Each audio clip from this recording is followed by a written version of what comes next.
Hey, I'm Maria Hedian, a former corporate professional turned CEO and fashion career educator. At 15, I decided I was going to be in the fashion industry and set out to find my path, no matter what that took. With zero industry contacts, I worked job after job, some of them completely unpaid, in order to find my way into this exclusive industry. Knowing the hardships of getting into the fashion industry firsthand, I took 20 plus years of personal experiences and turned them into tools to help you turn your passion into confidence and your dreams into reality. Join me each week as we discuss all of your career questions and identify behind-the-scenes industry strategies and techniques. Every episode is designed to help you take immediate action that will take your fashion career to the next level. Together, we will make your fashion career dreams a reality. This is Into the Fashion Industry. Welcome to our first official episode of the Into the Fashion Industry Career Podcast. This has been in the works for a long time, and I am just so excited to finally be here with you on your fashion career journey. Today's episode focuses on internships since, for most of us, this is usually where the fashion industry roller coaster begins. Internships are an important aspect of any career in fashion because they give you a behind-the-scenes look at a particular facet of the industry. In a broad sense, they help you determine what your strengths are, and eventually, they help you decide what you will be doing as your full-time career in the future. In a much more specific sense, they give you a chance to be part of a team's day-to-day assignments, the overall environment, and the company's core values. As someone who is just starting out, you will need career guidance, work experience, and industry exposure, things that an internship can and will provide if you do it right. Now, unlike the majority of students, I didn't have multiple internships during college. Back then, most, if not all, internships were unpaid. I needed money to pay for school, so my freshman year, I started a full-time job working as a visual merchandiser at Neiman Marcus. It wasn't easy, but I was able to convince the dean to allow my job to serve as my internship throughout my first 3 years of college. My senior year, I decided to change things up a bit. I left my full-time job and accepted a corporate public relations internship at Ralph Lauren. During my internship, I realized that by implementing 3 very specific strategies I learned at my full-time job and applying them to my day-to-day responsibilities, I stood out from the other interns. The result? It got my boss's attention. It got her boss's attention. And eventually, it got HR's attention.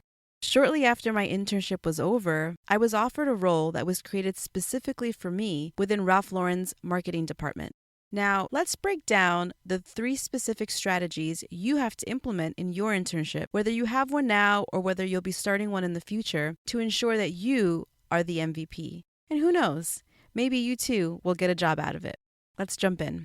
So, strategy number 1 is be resourceful. As an intern, you will often be asked to do all types of tasks. While some of them will teach you valuable lessons, there are others that will be, intern work. Do it all and do it well. Complete that boring task with as much enthusiasm as you would the most amazing assignment in the world. The thing you have to understand is, when you're first starting out, there are lessons to be learned and connections to be made with every task you complete. Every single assignment is an opportunity. Sometimes the opportunity will teach you something new. Other times, it's going to serve to show your boss who is dependable and eager to learn versus who's only there for the glamorous tasks.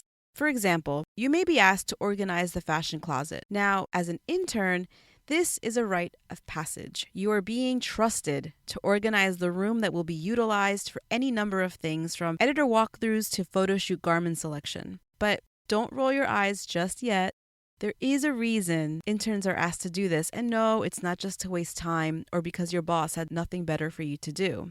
Organizing a fashion closet, no matter the company, will have you memorizing cuts, styles, colors, and seasons better than anyone else, especially after you've been at it for a couple hours. This will help you be more engaged, whether it's through email communications or at meetings where this information is mentioned. You'll know all of it. And while you may not be able to offer input at these meetings just yet, you will understand what's being referenced and therefore use this information in a resourceful way when your boss least expects it.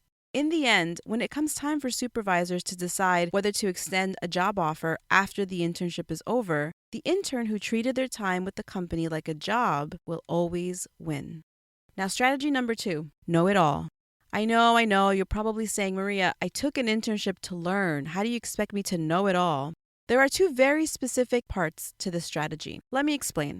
While it's true that as an intern you are there to learn, knowing basic terms that are used within the industry, especially within your particular field, will show your supervisors that A, you're invested in the industry as a whole, B, you're serious about your career, and C, that you are involved in all aspects of the fashion industry, even outside of internships or jobs. With social media and all of its tools literally at your fingertips, you have no reason not to know this information. There are tons of fashion sites and companies that post regularly, and if you read enough of them, you will pick up on the language. Words like comp cards or run of show should not be new to you. If they are, make it a habit to read fashion blogs, informative industry sites, or magazines every day, even if it's just a headline or 2. Get familiar with current events within the industry. Now, this doesn't mean you have to memorize an entire industry schedule, but you should know about recent and upcoming noteworthy events. The trick here is that this information can be used to your advantage in 2 very specific ways. The first is, if an event is brought up as a topic of conversation around the office, whether at a meeting or at lunch, you will have an opinion to offer in the discussion, or at the very least, information about its details. Things like this not only make you seem more invested and knowledgeable in the industry, but it also gives you a chance to open up and form connections with your coworkers, which can sometimes be hard to do as an intern. Secondly, if you're in a situation where you have to make small talk with anyone, especially if it's a senior member of the company, while you're waiting for an elevator or before a meeting starts, you will have a great topic to bring up that isn't just asking them about their weekend or mentioning the weather. Trust me when I say they will appreciate it. The silver lining to all of this is that you are bound to pick up on industry terms while learning about news and events. It's a win-win-win, my friend. Now, the second part of the strategy involves knowing more about the company you're interning for. The idea of an internship is to gain experience from companies that interest you or that you can see yourself working for in the future.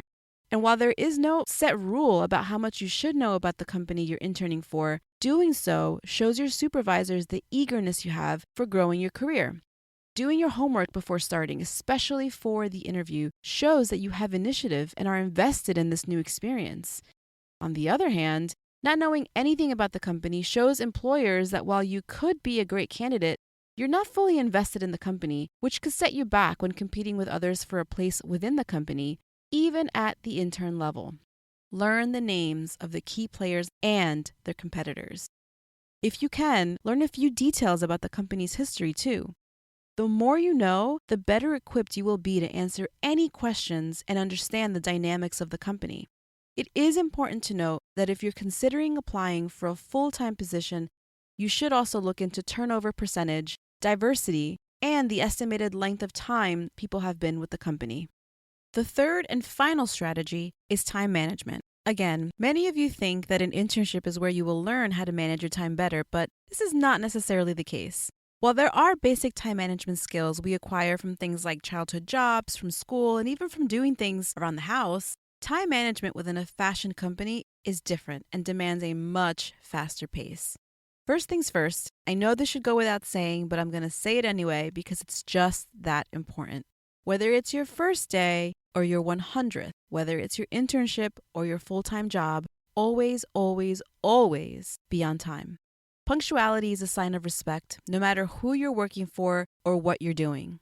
Now, the fashion industry can be touch and go, but handling time is key to having everything flow. As an intern, you may think that it won't make a difference if you're late, but believe me, a late intern can delay more than you realize. The last thing that you want is a team waiting on you. Additionally, as part of your internship, your goal is to learn and absorb as much as you possibly can. If you're in a rush or you're arriving late, you risk missing out on important information. There are a few ways to master time management as an intern.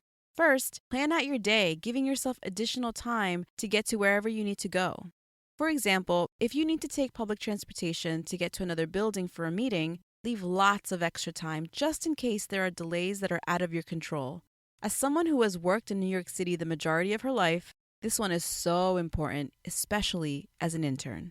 Now, if you're interning in a new city, be sure to have an understanding of the public transportation system. It can seem daunting, but many times public transport will get you to places much faster than walking or taking an Uber will. If you see there is a meeting scheduled on your calendar, but you're working on a project that takes up all of your attention, making it easy to lose track of time, set an alarm or an alert on your computer 15 to 20 minutes before your meeting, so you have time to step away, save your work, and come back to it later. Similarly, if you have back-to-back meetings scheduled in one day, let the meeting organizer and your supervisor know that you have to leave at a certain time, whatever that needs to be in order to make it to the next one on time. Or let the organizer of the second meeting know where you're coming from and that you may be a few minutes late. It always helps to prepare and to communicate in advance rather than trying to send emails or texts at the last second saying you're running late. Now, many companies have set schedules for their interns, but some offer a more laid-back approach. If the latter sounds more like yours, be sure to leave time in your day for a lunch break that doesn't interfere with any meetings or tasks that your manager has set for you. It's an important time management tip that a lot of people don't mention. Base your break on your assignments and your meetings so that you can ensure that you give yourself enough time to eat and take a breather from the day's work while also fulfilling all of your tasks in a timely manner. So there you have it. These strategies were fundamental to my success in getting a full-time position for my internship at Ralph Lauren, and I know that they can be for you too. Remember, every company is different, but how you carry yourself as a professional, no matter your experience level, is the most important thing that will set you apart from the rest. All right, my friend, this wraps up our very first episode of the Into the Fashion Industry Career Podcast. I hope that you found these strategies helpful. If you know someone who's currently interning at a fashion company or someone that wants to, will you please share this episode with them? Grab the link, text it to a friend, or better yet, share it on social. Thank you so much. I'll be back here on Friday with more fashion career content.